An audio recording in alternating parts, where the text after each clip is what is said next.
Today, most historians believe that the Sumerian tablets don't speak of gold mines at all, and that Sitchin essentially just made it all up. In the 12th planet, Sitchin explains his reasoning, which actually has to do with Apsu, also written as Abzu. If you recall, Apsu is regarded as the aquifers under Mesopotamia, and Sitchin translated him to actually mean the sun. But after Enki took the throne, Apsu became a location rather than a deity. Sitchin writes, "The Sumerian term Abzu, which scholars have accepted to mean watery deep, requires a fresh and critical analysis. Literally, the term meant primeval deep source, not necessarily of waters. According to Sumerian grammatical rules, either of two syllables of any term could precede the other without changing the word's meaning, with the result that Abzu and Zuab meant the same thing. The latter spelling of the Sumerian term enables identification of its parallel in the Semitic languages.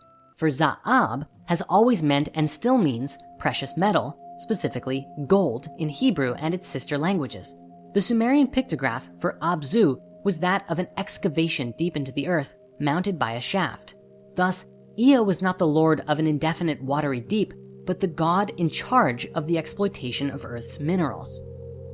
This is a very curious correlation, considering that gold is often called the royal metal, sacred in ancient times, and is the metal most commonly associated with the sun in ancient alchemy, and very often related with solar deities. So we see Apsu firstly written as the sun, and then a physical metal commonly identified as the metal of the sun and sun gods. Wowsy, but you know what? Our discoveries don't end there. Let's now shift the conversation for a moment to explore one more curious relationship between what we know today about human history and the story from these tablets. There is a colloquial Mitochondrial Eve theory that scientists first presented in the early 1980s. By 1987, a publication by scientists Kahn, Stoneking, and Wilson revealed that the matrilineal source of our common DNA lineage dates back between 140 and 200,000 years ago. To be clear, the original nomenclature for this finding was Lucky Mother, but when a publication in Science titled The Unmasking of Mitochondrial Eve was released to the world, the name Eve stuck in the minds of the masses. Just to make sure there's an understanding of these results, they refer to a common matrilineal mitochondrial line, a common root for all humans.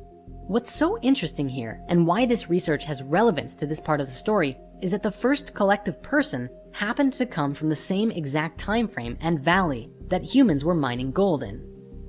The latest research on this from 2013 serves only to create an even more robust data set to support the original date and region of Mitochondrial Eve.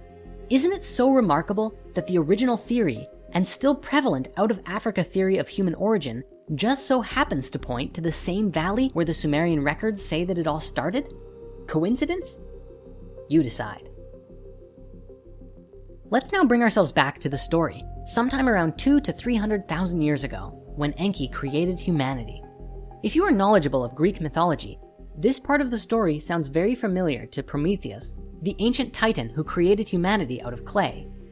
Like Prometheus, Enki stands up for the human race when in conflict with the gods, most of all, Enlil. From a more scientific perspective, the tablets seem to depict Enki as a geneticist who used some form of advanced technology to clone and create this new kind of human. There's even tablet images that depict a pattern that looks an awful lot like a DNA strand. Despite Enki's work, Enlil was still in charge of the operation and would command Enki to modify the genome as he required.